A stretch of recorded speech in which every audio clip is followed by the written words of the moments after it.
Hello and welcome to the Hive podcast with me, Natalie Nahai.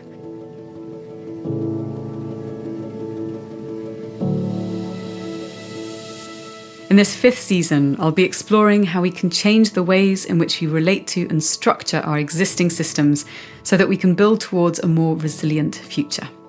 From alternative economic models and business practices to our role in and perception of the more than human world, this season will explore how we might design ways of living that both enrich and sustain all forms of life, not just our own.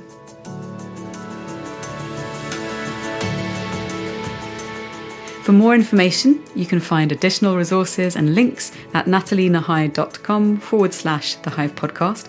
And you can also reach out to me on Twitter, Instagram, and LinkedIn at Natalie Nahai. Thanks for listening, and I hope you enjoy the show.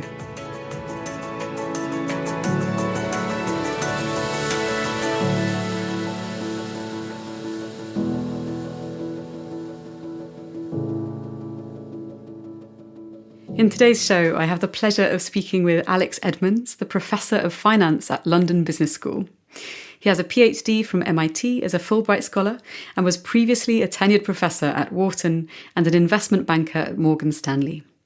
He has spoken at the World Economic Forum in Davos, testified in UK Parliament, and given the TED Talk, What to Trust in a Post-Truth World, and the TEDx talk, The Social Responsibility of Business, with a combined 2 million views.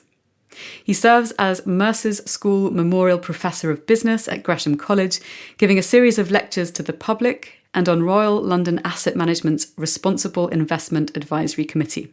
His book, Grow the Pie, How Great Companies Deliver Both Purpose and Profit, headed the Financial Times list of business books of the month for March 2020 and was featured in the FT's Summer Books of 2020. He has been named to Poets and Quants Best 40 Professors Under 40 and Thinkers50 Radar. He's an exceptionally interesting guy to speak with, and this was a rich and fascinating conversation for me, so I hope you find it as inspiring as I did.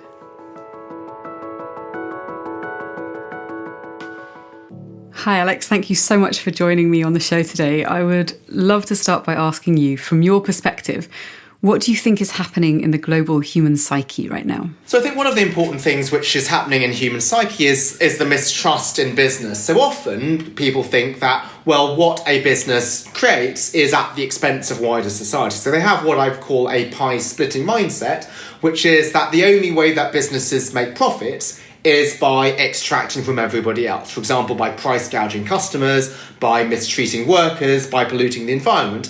And so one concern is that people think that we need to heavily regulate business in order to ensure that they serve wider society. And so do you think that there's a greater sense that legislation is the way forward? You speak about regulating business. Is this something that people are getting more open to or interested in? Because I know that from, for instance, the perspective of privacy and data with my work in technology in Europe, we're a lot more comfortable with regulating through, for example, the GDPR than our American counterparts. Are you seeing a greater sense of urgency and people wanting businesses to be legislated so that they can take a bit of a broader angle that maybe encompasses not just profit, but also other considerations? Yes, I am, but I don't think this is necessarily good. So what people argue is they want to have as radical a solution as possible. And so any law seems to be the most radical solution. So if politicians really cared, then they would want to pass a law on something. But I think we should be extremely careful before passing any law. So first we need to ask, well, what is the problem to which the law is the solution? So sometimes people will look at a couple of bad companies like BHS and Sports Direct and think, well, because of these couple of examples, we need to pass a law to regulate all businesses. But that's not correct, because when you have loads of companies, there will be a couple which will fail, and maybe there's a lot of other companies which are creating value for society, and we want to make sure that regulation doesn't punish companies that are healthy otherwise. And also we need to recognise, well, what's the limits of regulation? Is that regulation can only lead to a compliance, but not commitment. So what we would like to do is we'd like to have companies that do serve wider society. However, you can't regulate that, right? You can pass a regulation forcing a high minimum wage, but that doesn't force you to treat your workers well. to provide meaningful work, to provide skills development, and so forth, right? So what my approach is rather than having the regulatory approach, is to say, well, it's in your interest as a business leader to run your business in a responsible and sustainable way that ultimately will make your company more successful. And I think that is a much more positive message and a much more powerful message than trying to regulate it. Yeah, that's a fascinating way of looking at it. And I think one of the things that it kind of points towards is the motivations that we have for doing things. So you could say, okay, well, there's an extrinsic reason, like promotion or whatever it might be, why I should want to comply with X, Y, and Z. But if we're not also intrinsically motivated, how much change is really going to happen? I think that's a really important point because it's the difference between compliance and commitment, right? If we indeed have the regulation approach, it becomes a compliance exercise. Let's do the minimum possible to comply with the law. And if instead, right, we say, well, it's in your interest to do that, well, then people will be truly committed. So the government does not mandate that everybody eats 5 portions of fruit and vegetables a day. Instead, well, they say, well, here is the advice. This is stuff which is good for you. And there's other advice and other things such as exercise and so forth. And so what this means is that people are going to try and think about their health more generally rather than just eating the number of fruit and vegetables in order to tick off this requirement. So I want to explore a bit more about your fantastic book titled Grow the Pie, How Great Companies Deliver Both Purpose and Profit. And I'd like to start by asking what led you to write the book, especially now, and how has it been received? Well, thanks very much, Natalie. So what led me to write it, it was about 2.5 years ago, was the view that purpose and profit were in conflict. So on the one hand, you had some very narrow-minded executives who thought the best way to make money is to exploit everybody else, right? So let's mistreat our workers, let's price gouge our customers, let's pollute the environment. And this was based on the idea that there was a fixed pie. So the only way to increase the pie for profit is to take from everybody else. And what I wanted to show was actually that purpose is critical for a business. It's not at the expense of profit, but it supports profit. And this is not just based on wishful thinking, it's based a lot on rigorous evidence. So a lot of my own work shows that purposeful companies are more profitable in the long term. So purpose is not just fluffy or worthy, it's commercially important. But then on the other side, I also wanted to write it for the citizens that we talked about in the answer to the first question, is there's many people who are quite rightly concerned about business and actually think that purpose needs to serve wider society. However, their view is that the way to achieve this is to heavily regulate business. Again, that's based on the fixed pie mentality, that the only way to increase the slice to society is to take away from the slice given to profit.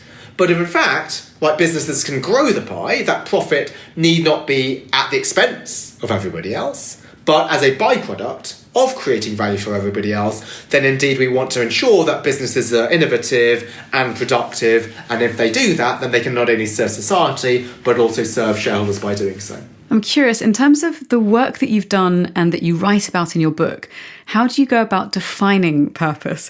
Because a lot of people like to use this word and they bandy it around, and it's something which has become not only very popular, but also maybe now lacking in substance. So I'm curious how you speak to that. Yeah, thank you. That's a really important question because the word purpose is indeed really banded around with people not actually defining it. And often people think about the word purposeful as being a synonym for altruistic. So a purposeful business is one that cares about society. But if we think about it, the word purposeful means focused and targeted. So a purposeful meeting is one with a clear agenda. And if I do something on purpose, I do it deliberately. So I define purpose as why a company exists, it's who it serves, its reason for being, and the role that it plays in the world.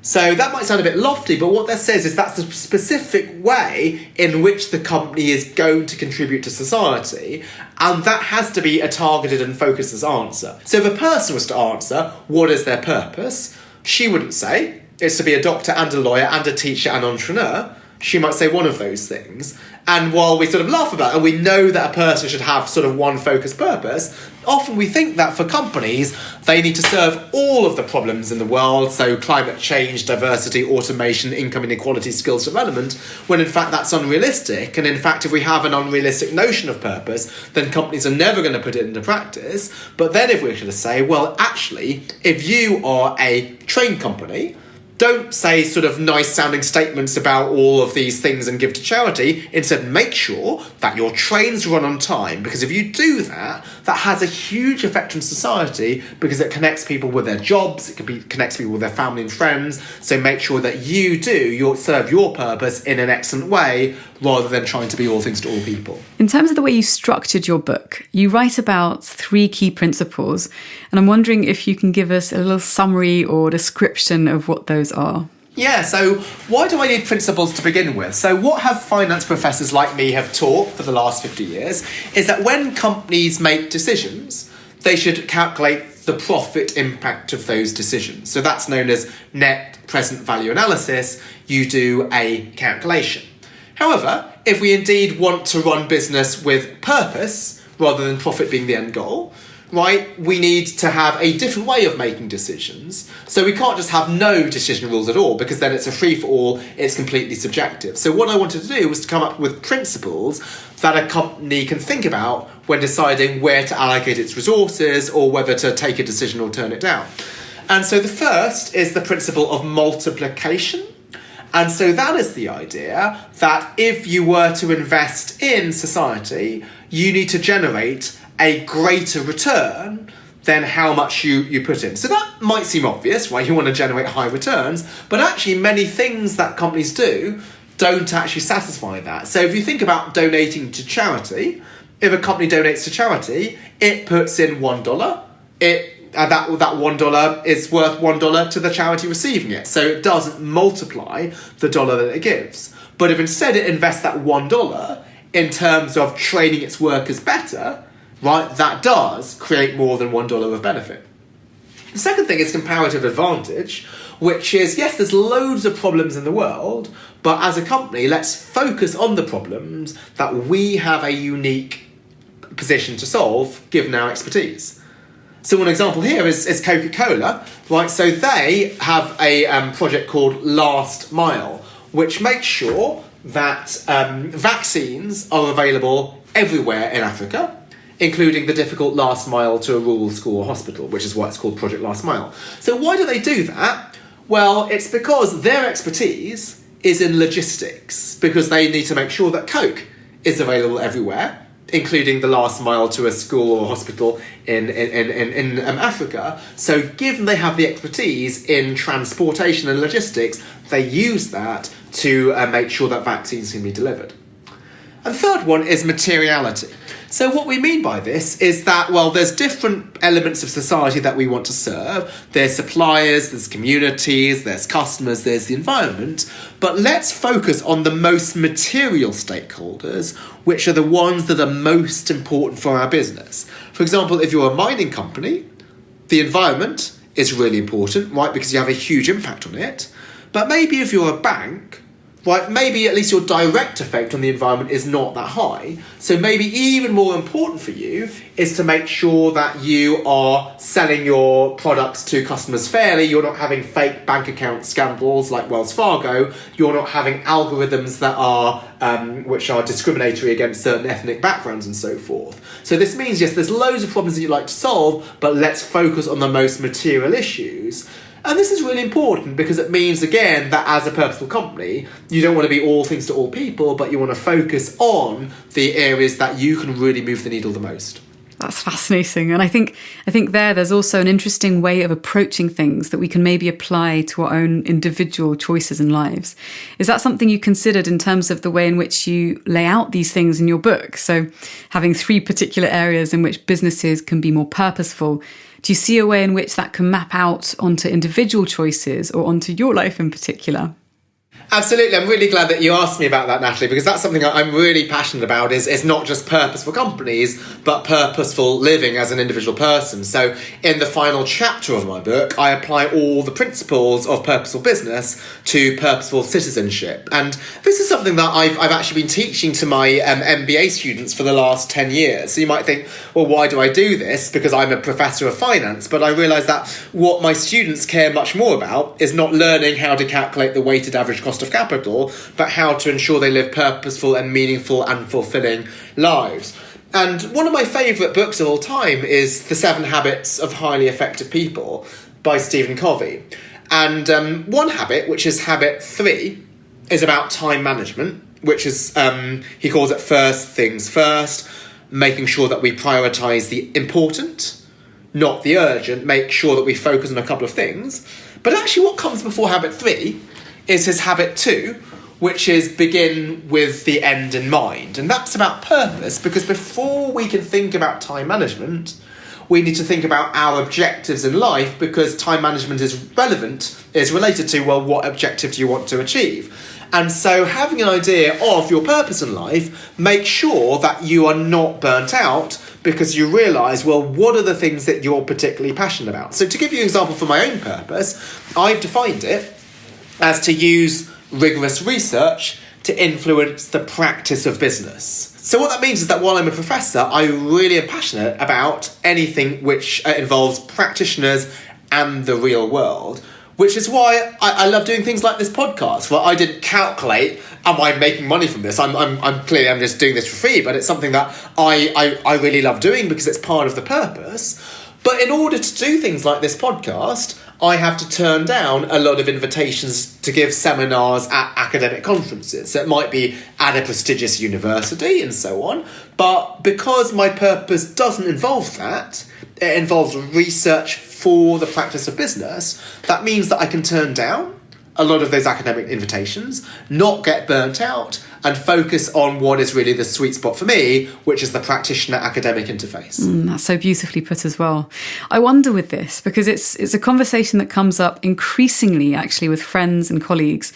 And one of the things that I find particularly interesting is this question of, well, first of all, how does one move towards understanding what one's purpose is? Is it something that everybody can access? Is there a specific thing that we all have within us that we feel move towards? It's definitely more of a philosophical question, I think, but I think it's one of the big ones. And the other is this question around kind of playing back to what you were saying earlier, profit and purpose, which is, can you do what you love in some way or other that includes making money from it? And I think it's clear that with the way that you're approaching your life, these things are compatible. And there's a beautiful synthesis between what you can do as a professor and as a practitioner, and to embolden other people to do the same, that allows you to make money from those endeavours. Do you think it's something that's accessible to everyone, or do we have to be maybe more adaptable in terms of finding a way forward in our personal lives with this desire to accomplish purpose? Yeah, I think it's absolutely possible. So how do I think it is possible? Well, let's think about how somebody can find their purpose. So I have 3 questions that I mentioned in the end of the book, but let me just go through one. And so that one question is, where do you see yourself in 10 years' time? Now, people think, well, that's not that interesting a question, right? They might think, I know the answer to this question. It's, I want to be the managing director of an investment bank, or I want to be vice president of marketing at a company. But when I ask you, where do you see yourself in 10 years' time? I'm not asking you this in terms of your job title. I'm asking you this in terms of what will your days be like, what will wake you up in the morning, what will make you tick. Because your career, if it's to be truly fulfilling, is about what you do, it's about who you are, it's not about your job title. So that sounds a bit abstract, so let me make this concrete. So let's say there's people who want to go into investment banking, which is a career which is lucrative, but many people will argue that it's not purposeful, you're just making loads of money for yourself. But I wouldn't agree with this, because if you're an investment banker, who you are is you're a trusted advisor. So some companies come to you with their biggest problems, asking you, well, I'm in trouble. Do I need to raise equity? Do I issue debt? Do I sell a division? Do I put myself up for sale? And you are the person who is trusted to give them the advice that is best for them, even if it doesn't give you the highest fee. Now, I think you should only go into that career as a trusted advisor if you're somebody who loves to be an advisor as a person. So maybe if you're at university and you're in a study group, there might be tough conversations that you have to have with your teammates. So you might have to say, well, I don't think you're putting your weight on these group projects, or you're coming to these meetings and you're physically present, but you're mentally absent, you're always on your phone or something. Now, there's some people who love having those conversations because they're in their element when they're honest. And there's other people who would find those conversations really awkward. And I would say if you're in the latter category, don't go into investment banking. It doesn't matter how much money you make, right? Because if who you are is not truly a trusted advisor, right, that's not something that you should be doing, irrespective of rewards that you're getting. So why did I become a professor at university? I was at Mercers College, Oxford, and their rowing is a huge thing. But the first term, the Michaelmas term, the rowing competition there, you can only do if you're a beginner. So after I'd done that for 1 year, the second year, I couldn't participate unless I became a cox, which is sort of the in-boat coach who sort of steers and motivates. And the very first time that I was coxing the boat, I love the idea of motivating and teaching people. Is that I would say, make sure that you don't drop your outside shoulder. I would see the immediate feedback from people taking that into account. And that's what made me realise I enjoyed teaching. So why I went into academia is not because of the huge riches that you get as a professor, because there are none, but instead the fact that I love the idea of teaching, and that if I explain a difficult concept to a student and they get it, and I can see this from their facial expression, that is hugely fulfilling. And that's linked to sort of the second point that I'll make in terms of answering this question, is that on the one hand, you can introspect your purpose a little bit by thinking, where do I see myself in 10 years' time? But I also say part of it is just trying and failing. So you can't just think about your purpose purely through introspection. You have to get out and try different things. So had I not thought about, let me try and cox this boat rather than rowing, I might have never had this experience of teaching something, and I might be doing something quite different today. So first, sort of think about what you might like to do, and then get yourself out there and do it. And if indeed you try something, and you take a job or you try an activity and it fails, that is fantastic. Right? If you fail at something, that really tells you a lot. That tells you, well, maybe that's not for you, and that's hugely informative. But often now we think we don't want to try anything that fails, but actually failing is hugely informative, because that will lead you to know what not to do and point you to the things that you might succeed at. It's fascinating, our relationship to failure, especially if we consider the ways in which different countries this year have responded to the spread of the virus and trying to find different things to see if there's any impact on numbers of cases or deaths being reported. There's those governments that seem to be more comfortable learning from failures and changing tack, and then those that just stubbornly refuse to do any kind of self-reflection or admit any sort of failure. Is there something we can do to make us more comfortable with recognising that failure is actually a useful thing to reflect upon, that it can actually be an informative thing?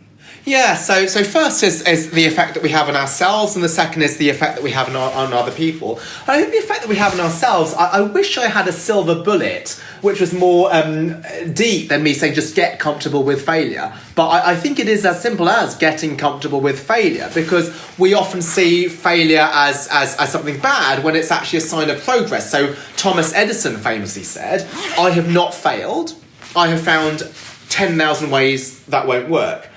And certainly for me, like one of the first activities I ever did was playing chess. It's not a particularly cool activity to do, but I used to be part of the England international chess team. And so when I started playing, when I lost a game, I started when I was 5, I would burst into tears. Why? Because I was a young child, and I cry when I lost. But then when the years passed, I just realised that actually losing is part of life, right? It's part of chess. There's nothing particularly bad about losing. It just happens. And so that means that when I decide to try other things like sport, let's say rowing or coxing, yeah, there's some things that I will fail at, but that's just part of general progress. I remember when I first started skiing, I thought that the goal of skiing was to fall fewer times on Tuesday than I did on Monday. Right, because falling fewer times is progress, but the way that you fall fewer times is you go on the easiest slopes, or you turn a lot, so rather than to slow yourself down. When actually, well, if you're not falling enough, you're probably being too conservative and you're not actually going for it. And then we then apply that to what we can do in terms of other people, is we've got into a society where we play a game of gotcha, right? We like to, particularly in the media or social media, lambast a company that failed or a politician who does a U-turn and so on. But actually, this is the process of learning, right? So sometimes it might be that the government says something and then responds to the science and then changes its mind. So there are many people nowadays who say, well, the government, I don't believe that we should wear masks because the government initially didn't say masks were important. Well, the government, I'm not going to defend everything they've did, but the government initially said we're not sure that masks matter, but then they changed the policy based on the evidence showing that they do make a difference, and we should allow people to make these changes in the form of evidence. And similarly with companies, right? Companies set certain targets for, let's say, gender diversity, or they set targets for youth employment or for carbon emissions. And if a company fails at any target, right, people will say, this was a CEO just saying stuff and not putting it into practice. But you should fail with some of your targets. If you're not failing on targets, you are setting your goals too easy. Like, we want companies to be ambitious, we want people to be ambitious, and so this is why I do think failure is an important part of life, and we need to be comfortable with it rather than trying to minimise failure, because the way of minimising failure is just not to do anything innovative, to stick to the status quo. I think it was J.K. Rowling who said in her Harvard graduation speech, it's impossible to live life without failing at something unless you've lived life so cautiously that you may as well have not lived at all, in which case you fail by default. Yeah, so true. I wonder why there is such a reluctance to fail. I mean, obviously, within the territory of social media, it's very easy for people to hide behind screens and point the finger, and it's easier to bring other people down than to admit one's own shortcomings. So I understand that aspect, but do you think that there's something else about the zeitgeist of our times that means that we're much more reluctant to engage with failure? Yeah, so part of this might be mindset. So you or some of my listeners might know this book by Carol Dweck called Mindset, and it talks about the fixed mindset and the growth mindset. So what the fixed mindset says is that, well, you're born with certain genes and genetic talents, and you either have something or you don't. You're either a great public speaker or you're not. You're either funny or you're not, and so on. And the second is the growth mindset, which suggests that you can actually change things over time through your efforts. So you don't have certain talents, you need to work really hard at that. And from when we are kids, we don't like people who achieve success through effort. Right? They're seen as try-hards or swats. We like to say people are natural. And why is this? This might seem strange, but I do think it's part of children's storytelling, right? We have certain superheroes who are bitten by a spider, like Spider-Man, and they are just different people due to having some superpower. And as a kid, right, you like to say, I didn't even try, but I aced the exam. And so people often lie about how much work they put into something. They want to be seen as these superpowers who don't need to try. And indeed, if somebody sort of strikes out in baseball, they will just say, I wasn't even trying. Or if you try to run a 10K in, let's say, an hour, you fail, you'll say, I didn't train for this. That's why I didn't make it. When actually, I think you should have the approach. If you didn't train for it, shame on you. You entered a 10K and you didn't train for it. This is something to be embarrassed about, not to be something proud about that you managed to do it on no training. So I do think part of it is just for some reason we have this aversion to effort because we think that effort means that you weren't born with the great genetics, you weren't born with the superpower. But in fact, what the research shows by people like Carol Dweck is that most talents that we have now are things that you work on, and we should praise people for effort rather than calling them swats or tryhards, and others to call them naturals. These things aren't natural. These things are things which are products of effort. So we recognise that we need effort in order to get to some certain outcomes. Then I think this will really change our mentality towards a lot of these issues. I really like that. We definitely tend to assume that some people are just more talented than others. And while I do think that we have different kinds of capacities that may come more easily than others, if you don't put the effort in, for instance, if you never pick up that violin and you're potentially an amazing violinist, it's never going to happen for you. You'll never find out what you can achieve. Yeah, and there might be things that you pick up which you really fail at. So when I moved to America for my PhD, I've been always into sports, and so I would try to play the American sports. So something like baseball, softball, I took to naturally because I played tennis and squash and I've got quite good hand-eye coordination. I started basketball. I was absolutely useless, right? I've got nothing which is transferable because like hand-eye coordination in terms of hitting something is not there. I'm really good at straight line speed, but in basketball you're not running in a straight line. And so, well, I was really bad. And so after trying hard for 3 months, I thought, okay, this is not for me. Okay, maybe I had an awkward 3 months on the basketball court, but had I not tried that and the other sports, I wouldn't have found a few things like softball or baseball that I was good at. So I want to weave back into the business side of things. And one of the themes that you speak to is how we can engage in responsible investments to build back better after a crisis. I'm curious what you mean by responsible investment and how it differs from alternative, perhaps what we conceive of as traditional ideas of investment. Yeah, thank you. So what is responsible investment to begin with? So this is the idea that, well, we would like to invest in companies that not only create a profit, but also serve wider society. And traditional investment is the idea, well, let's just invest in companies that only make profits in the long term. So often these two things are being seen as quite different. So responsible investment is sort of an advance on traditional investment. But actually what my research suggests is these things are not actually that different from each other, right? Because if my research shows that responsible companies that serve wider society are actually more profitable in the long term, then that's plain and simple good investing, right? We want to invest in companies that do well in the long term.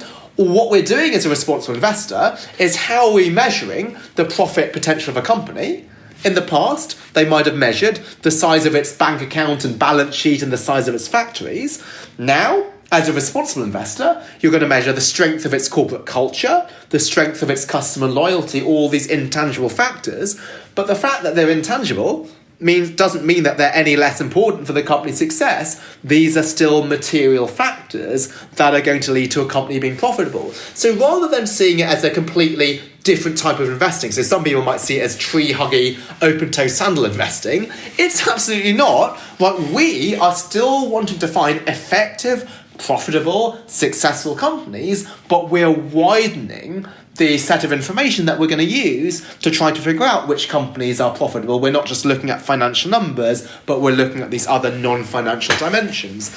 And so some of you will know the United Nations has this principles of responsible investment, which says that a responsible investor should take into account environmental, social, and governance criteria. But I think they should be called the principles of investment. Right? So there's no responsible about it. Like any sensible investor should take into account, well, is the company one with a strong workforce? Is it one that's loved by its customers?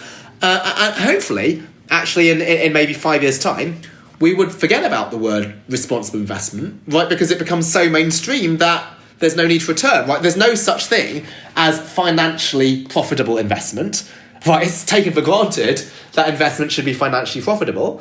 And maybe in 5 years' time, we wouldn't need the word responsible because it's taken for granted that actually any investor should find businesses that are responsible, because if they're not, those businesses will fail in the long term. Yeah, it's an interesting one because I think there does seem to be so much more awareness in and kind of conversations around ESG and the desire for a different approach, especially when you look at younger cohorts. I was talking about this with a financial advisor friend of mine who's based in London, and he was saying that a lot of their younger clients are coming in and asking, we want to be able to invest in ethical companies across certain parameters. What do you have for me? So whether that's a portfolio that's divested from fossil fuels or something that's not trading in vice products or supporting certain numbers of sustainable initiatives, whatever it might be, it does seem to be more of a hunger for this among younger people in particular, and possibly also increasingly in older folk as well. But you also said that when they started making a move towards creating portfolios for people that did comprise a selection of ethical investments, a lot of older clients also showed a greater willingness and desire to engage in it too. So do you think there's something there around people being more aware about what it means to be responsible and how their actions, whether through investment or in other ways, have an impact? Yeah, so I think it's a couple of things. So I think, firstly, one of the trends is the fact that people recognise the importance of serving wider society. And yes, one might argue that this is something which the millennial generation is particularly attentive to, or woke to, if you wanted to use a more modern phrase. And sort of, I do think this is there, because when I look at my students, I've been a professor for 13 years. When I started out, the main career that people wanted to go into was private equity. But now, genuinely, many people want to go into things which are creating social good, so responsible investing or responsible business, not just something which is financially motivated. But I think the second trend towards this is the recognition that actually responsibility is just good business. And so that might be why maybe the different generation is this the baby boomer generation or Gen X and so on. Right, they might still care about responsibility because they recognise that it's financially material. So why we care about how a company serves society is not just about being worthy, it's about wanting to make sure that the business is profitable in the long term and sustainable. So that's why I think responsibility is something that can appeal to all different generations. And that's again why I think the importance of my work is to try to show that these things are not just good for society but good for business. And so this means even if you are a hard-headed businessman or businesswoman, you should still take responsibility into account. Otherwise, in the absence of this, it will be a us versus them situation. And so this is why, again, I don't like the regulatory approach, because those who believe in heavy government, who tend to be more on the left, might support it. Those who are on the right might be a bit more sceptical, and if there's regulation, they might try to bypass it, and there's just going to be this endless battle between people of different political persuasions. But I think a way of running business to serve both investors and society is something that could unite the different elements of society, which are increasingly fractured by a lot of these divisions. So in terms of the ways in which different kinds of organisations and businesses can be responsible and take responsibility, obviously you have big players like Unilever and others who can take a stand in terms of removing ads on Facebook or other channels if they don't have practices that they can ethically stand by. For instance, deciding no longer to support fossil fuel companies or whatever it might be. But in terms of the smaller businesses, whether you're a consultant, freelancer, or a startup, or a mum and pop store kind of thing, are there certain questions that are useful for people listening to this show that they could be asking themselves to help orient towards becoming more responsible as businesses or through their business? Absolutely. I'm really glad that you asked this, because often people think, well, we can only think about responsibility if we're a big business with loads of profit. So if you're a small company, you just really don't have the money in order to think about this. But one thing I'd like to stress is that responsibility is often not costly financially. It instead is just about a shift in mindset about how can we serve wider society. So I think the one question that any small business leader should ask herself is, what is in my hand? So what I mean by this is to ask yourself, well, what are the resources that my company has, and how can I use them to serve wider society? So let me give you an example from a small business that I'm a customer of. It's called Barry's Boot Camp, which is a brutal gym in London. I'm actually heading there right after we finish this recording. So David Beckham and so forth are clients there. So it's a small business, and they had to close down during the pandemic for 4 months. Between March and July, gyms weren't allowed to open. But they asked, well, what is in the hand? It was the ability to run fitness sessions. And so they continue to offer these fitness classes online to people for free through Instagram. And this has a huge effect on people's well-being, because they were self-isolating at home without the ability to go to gyms, and also mental wellness is something which is affected by physical fitness. So that didn't cost them anything. There was no financial expertise and financial investment required, but it was something which served society. And the nice coda was that ultimately they were able to benefit from that, because then they were able to launch their own online offering, which they are able to monetize. Perhaps they were able to launch this because they'd offered the free classes, and they realized, well, what worked and what didn't work, and how they needed to adapt their classes to an online format. And so now they're able to offer these sort of paid classes, they're still keeping the free online offering as well, but that was a way that I genuinely believe that they introduced it to begin with to try to serve society rather than like as a beta test for something they would later monetize. But after realizing actually there's a lot of demand for this, then they were able to end up monetizing that. So even though gyms are now open, there might be people who don't live in London or Manchester and can't get to Barry's bootcamp but can still benefit from the workout. That's an interesting one. I had a similar experience with my Pilates instructors. They run a boutique Pilates studio here in Barcelona and started running online courses. And what was amazing is that, with everyone being trapped in our different places and homes, they were able to reconnect with people they'd had as clients throughout the years that were no longer physically based in Barcelona, but who were then, open to having these classes with them virtually. So it kind of expanded what was previously quite a small selection of clients and created a business which then has a lot more resilience in the face of other physical disruptions. So I think there's also some interesting learnings there as well about being able to change the way that you do business in a way that then allows you to be reflexive and pursue other forms of income. Because there's also that profitability of doing things which people value. I don't know if you could speak to that in terms of what are some of the things that you see businesses doing that are maybe more values driven? For instance, being generous in the bootcamp, offering people free classes, and then that gives customers a sense of the values the business upholds. Is there something that you're seeing there about ways in which customers are responding more strongly to values that brands put forward? Yeah, so I think here this is really interesting because it circles back to the question about failure that we mentioned earlier and about how we need to be people who tolerate failure, because a way of a company avoiding failure is to not try anything innovative in the pandemic. And if you try something innovative such as launching an online offering, it might fail to begin with. So there were some individual Barry's instructors which were offering some of their own online classes, and sometimes just the tech didn't work, right? Because their expertise is fitness training. It's not to be tech wizards. And so sometimes the tech failed, but then the customers there would say, oh, don't worry about it. Okay, maybe we paid for this session, but it didn't work out. Let's try again. Or and if you as a customer respond to this by saying, oh, I'm going to get really angry and demand my £3 back because this session didn't have great audio,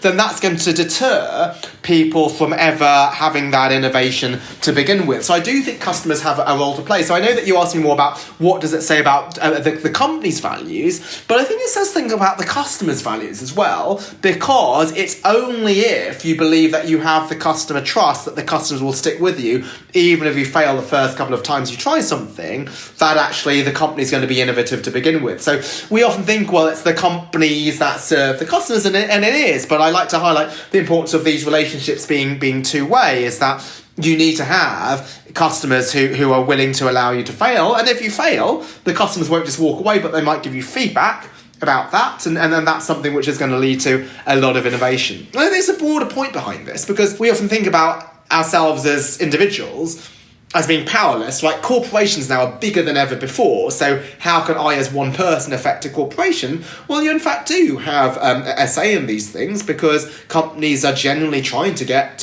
customer feedback. And if things don't work and you can give feedback about it, then these are things where people do take them really seriously. I'm one of thousands of clients at Barry's Bootcamp. When I see trainers who are new and really good, I write to the management team saying what's really good about them, and they're always writing me back and really genuinely appreciating the feedback. So I think customers aren't just people who have things done to them by a company. They can actually influence what a company is offering, and in particular when we're having this flexibility and the malleability and the pliability of a pandemic, I think that's the time where I think customer feedback and customer suggestions are even more powerful than if business were as usual, and then companies would think, well, there's no need to do anything different from what we've been doing in the past. It also makes me think of an interesting dynamic that plays out that's well documented in psychological research.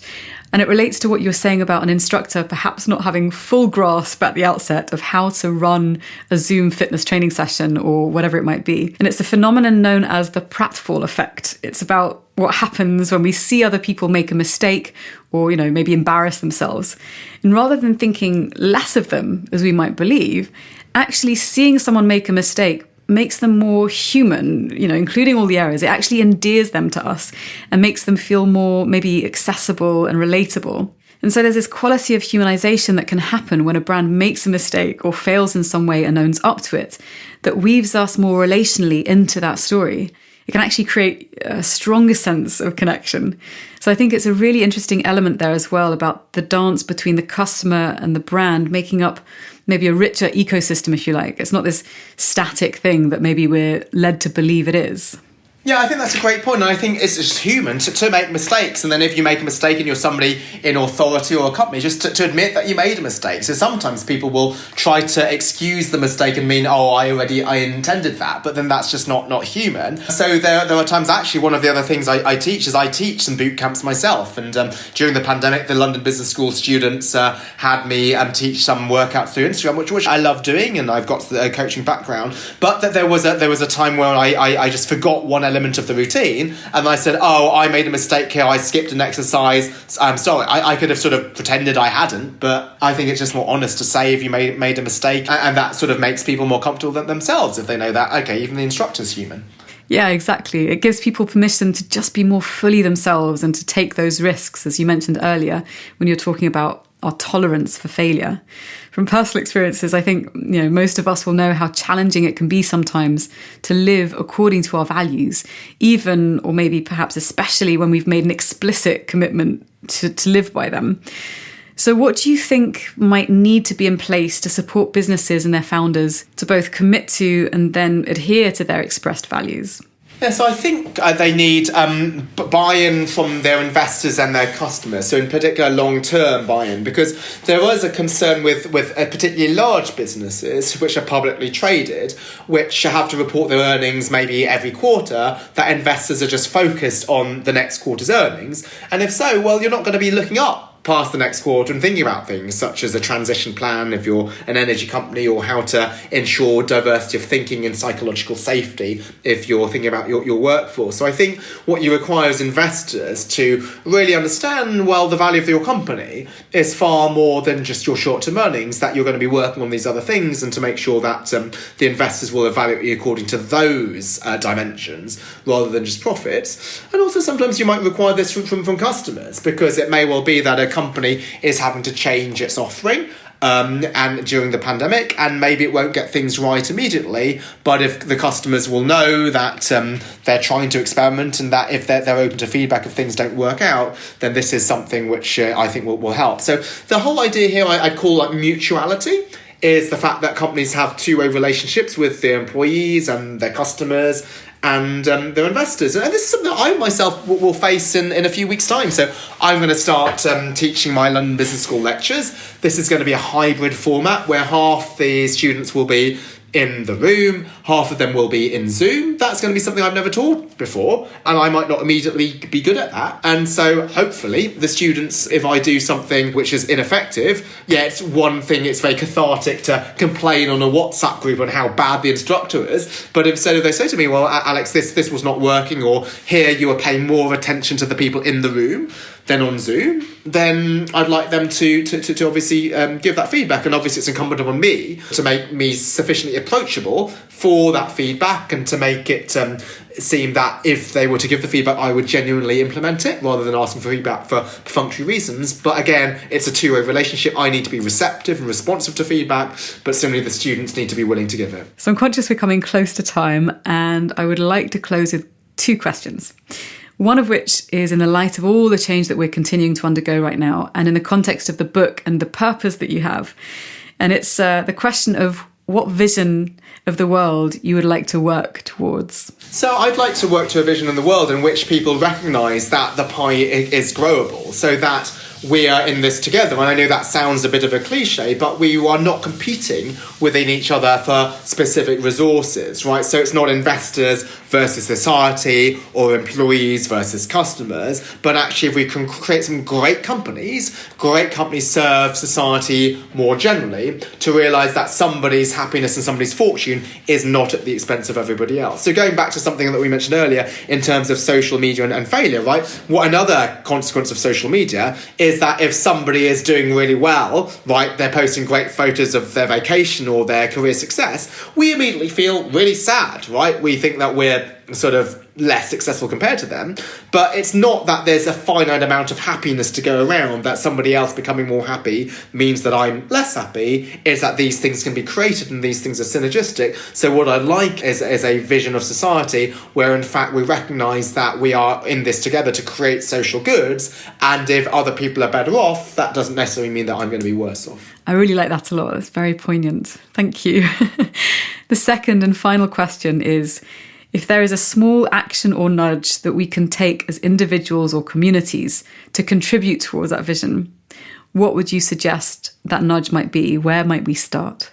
So I would ask yourself, what is in my hand? So what are the resources that I have and how can I use them to serve wider society? So for me in the pandemic, it was that I could offer these Instagram fitness classes just because I had a little bit of a coaching background. And yeah, obviously there's better people like me, like Joe Wicks and so forth. But why the LBS students wanted it from me was that was a bit more personal. But there's others who had different things on their hands. So another friend who works for one of the big professional services firms, he was furloughed, so he was only working 4 days a week. And so on the 5th day, he signed up to Spare Hand, which is a volunteer organisation which allowed him to deliver groceries to his elderly or infirm neighbours.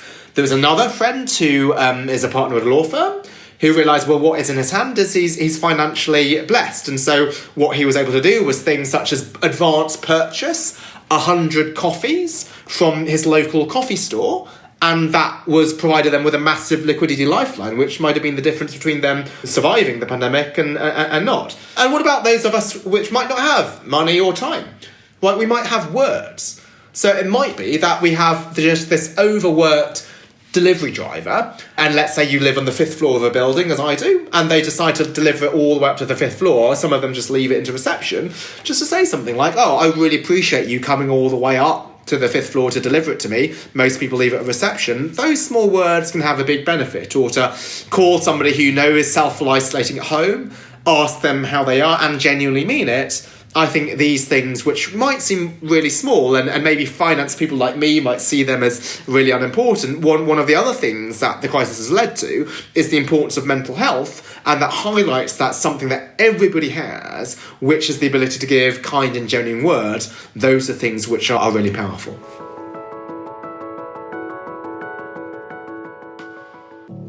Thank you for listening to the Hive podcast with me, Natalie Nahai. To find out more about today's guest and the topics we explored, you can visit the show notes page at natalienahai.com/The Hive podcast. And if you enjoyed the show, please do give it a rating or review, as it helps to reach new ears. My thanks to Caro C for producing. Thank you for listening, and I look forward to sharing more with you in the next episode.